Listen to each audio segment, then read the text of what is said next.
Merci d'être toujours avec nous et bienvenue à ceux qui nous rejoignent pour cette deuxième partie de l'Africa Newsroom. Nous sommes toujours en compagnie de nos invités Marc Mvébékal, Michel Langaï. Nous avons été rejoints sur ce plateau par M. Densiaouri Abel Bonhoulou. Bonsoir. Bonsoir. Vous êtes politologue. Merci d'avoir accepté notre invitation. Place tout de suite à notre grand angle économique.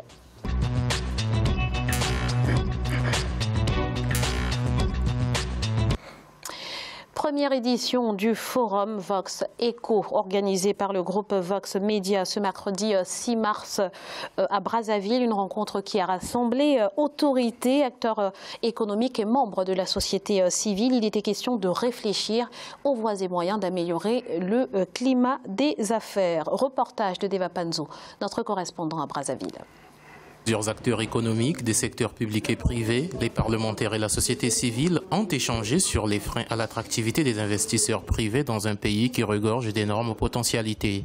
Il faudrait mettre un peu plus en adéquation la volonté des pouvoirs publics de faciliter l'investissement avec la réalité de la conduite des opérations quotidiennes. À travers la sous-région, l'Afrique subsaharienne, la moyenne des étapes pour créer une entreprise, c'est 7,6. Mais au Congo, nous sommes à 10 étapes.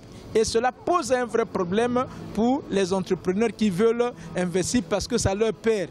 Et le temps, ça leur fait perdre également énormément d'argent. En organisant la première édition du Forum Vox Eco ce mercredi 6 mars 2019, le groupe Vox Media a apporté sa contribution au débat sur la diversification de l'économie. Les différents panels ont permis d'extraire le débat du plateau restreint de Vox TV afin de le soumettre à la réflexion du plus grand nombre. Le premier sujet de la diversification de l'économie, c'est l'attractivité en termes d'investissement du pays, c'est-à-dire que c'est l'environnement des affaires au Congo. Et donc voilà pourquoi nous avons voulu aujourd'hui tenir ce forum sur cette question d'attractivité des investissements, parce que nous pensons que c'est le nœud gordien de ce problème.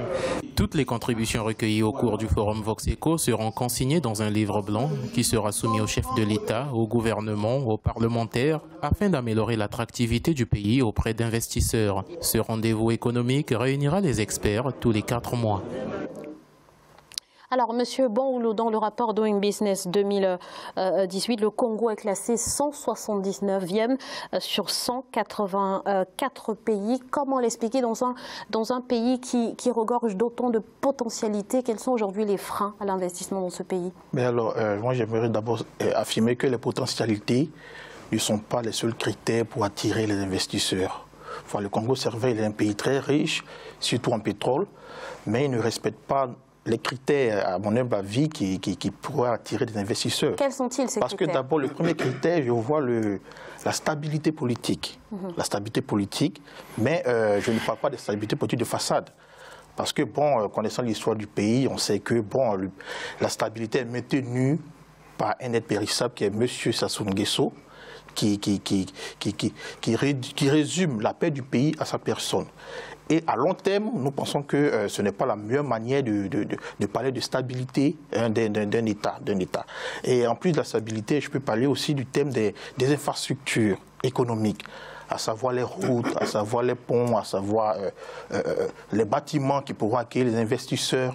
Et sur ce plan, bon, je pense que ce pays est encore à la traîne et beaucoup de choses aussi en parler. Comme troisième point, je peux parler aussi de la culture démocratique, du fait que le pays doit être un état de droit, le fait que aussi le pays doit être un pays qui est plus ouvert sur le plan économique, tout ça.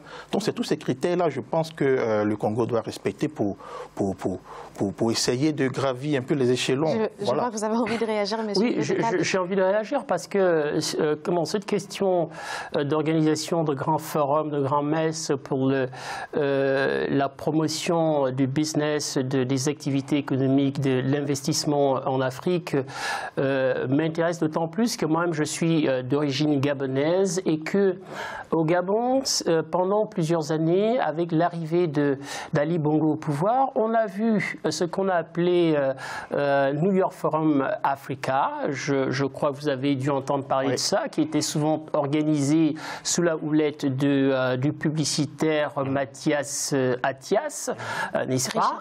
Richard Attias, merci. Et qui a été un gouffre financier qui n'a rien apporté au pays. Bien, donc ça me fait penser à ça pour dire quoi? Pour dire que le critère premier pour attirer l'investissement étranger, parce que les pays africains comptent énormément sur l'investissement étranger, il est incontournable. C'est quoi? C'est d'abord la bonne gouvernance. Je crois qu'il n'y a pas besoin de faire ces grands forums. Il suffit de regarder ce qui se passe à côté dans certains pays, l'île Maurice, le Rwanda, etc. etc. Bah, c'est vrai que vous avez évoqué la Côte d'Ivoire. Vous avez évoqué la question de l'état de droit, de la démocratie, etc. Bon, parfois on nous dit que la démocratie n'est pas toujours nécessaire pour le développement économique, mais le développement, je veux dire, la promotion, la relance économique est absolument en lien avec la vision d'un chef d'État. Je vais passer la parole à mon collègue, à mon camarade, pour juste dire que je lisais un entretien avec Paul Kagame, qui disait par exemple que when you're not serious, you cannot be correct. Si vous n'êtes pas sérieux, vous ne pouvez pas être correct dans votre vision. Et je crois que ce qui se passe malheureusement dans un pays comme le Congo, que l'on fasse venir Stiglitz, les plus grands économistes, pour formuler, pour articuler les plans de relance de l'économie congolaise, ça ne marchera pas tant qu'il n'y a pas justement ces fondamentaux que sont, je vais dire, une certaine éthique, de la gouvernance. Vous parlez de bonne gouvernance, mais que vaut la bonne gouvernance sans la stabilité politique? Ça va ensemble. Le Congo, il y a eu quelques échauffourées après les élections, mais relativement, en tout cas, le pays est stable. On ne parle plus de conflits armés dans ce pays. Oui, on ne parle plus. Je voudrais quand même intervenir un peu sur ce débat, sur ce forum qu'on a organisé à Brazzaville. Oui. C'est vrai, le Congo, c'est un pays qui a une certaine stabilité. Depuis, on a connu la période entre l'Issouba et Sassou, et aujourd'hui, on en est arrivé là. Le Congo a misé sur le pétrole. Ouais. Il y a une crise économique. Aujourd'hui, les fonctionnaires ne sont pas payés. Il y a cette crise, mais le Congo a été aussi médiateur en Centrafrique, a payé des fonctionnaires centrafricains. C'est un pays frère. Et ça, nous reconnaissons et nous devons au président Sassou Nguesso pour amener la paix dans la sous-région. Parce que l'Afrique centrale, si demain, ce qui se passe en Centrafrique arrive au Congo-Brazzaville ou au Gabon ou dans d'autres pays, l'instabilité, ça va être... cher ami, la source des conflits futurs, c'est l'appauvrissement des populations. C'est l'appauvrissement des populations. Il faut voir ce qui se passe en Algérie aujourd'hui. C'est-à-dire, on nous dit, voilà, bon, il faut la stabilité, il faut la paix. La paix dans les pays où les gens vivent en dessous du seuil de pauvreté. On l'abordera probablement tout à l'heure avec l'exploitation des lacs salins au Sénégal. Qu'est-ce que la source des conflits futurs? Comment la stabilité est maintenue? De quelle manière? Elle est maintenue, par exemple, par le déplacement, la migration des jeunes, des populations. C'est aussi ces éléments-là qui maintiennent la paix en Afrique. Aujourd'hui, je pense que pour quelqu'un comme Sassou Nguesso, qui est au pouvoir depuis 33 ans, 1979-90 et puis 97-2019, aujourd'hui, ce sont des éléments qui comptent justement dans le sous-développement d'un pays comme celui-là. Vous ne pensez pas que aujourd'hui, au XXIe siècle, en 2019, est-ce que l'État africain qui compte encore sur les investisseurs étrangers, est-ce que vous êtes sûr que cette méthode, cette tradition-là encore peut nous arranger? Non, c'est pas réductible à l'Afrique. C'est pas l'investissement. Alors, est-ce qu'il n'y a pas...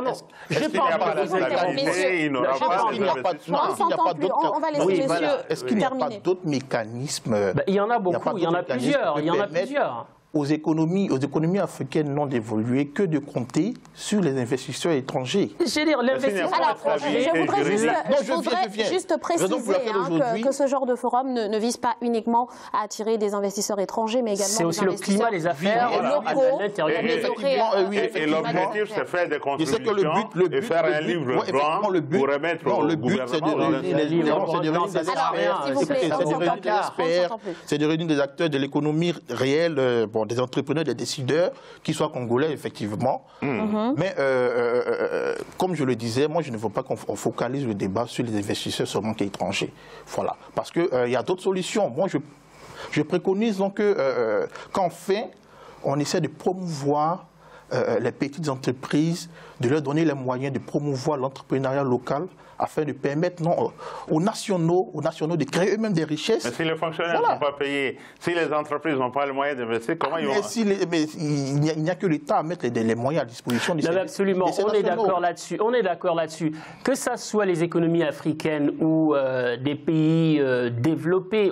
Prenez l'exemple de la France. Oui. La France, Macron a travaillé à attirer les investisseurs étrangers. Exactement. Pourtant, la France est un pays hyper développé. Non, ce qu'on est en train de dire, c'est quoi? Ce qu'on est en train de dire, c'est que il ne peut y avoir de climat, de contexte favorable à l'investissement, qu'il soit local ou international, s'il n'y a pas de fondamentaux, s'il n'y a pas de piliers essentiels. Alors, visiblement, il y a quand même quelques piliers en République du Congo, puisque la conférence des Nations Unies pour le commerce et le développement table même sur une augmentation de 20% des investissements étrangers au Congo dans les prochains mois. Merci, messieurs, à tous les trois pour ces précisions. Nous allons à nouveau marquer une courte pause. Dans quelques instants, la suite de votre émission. À tout de suite.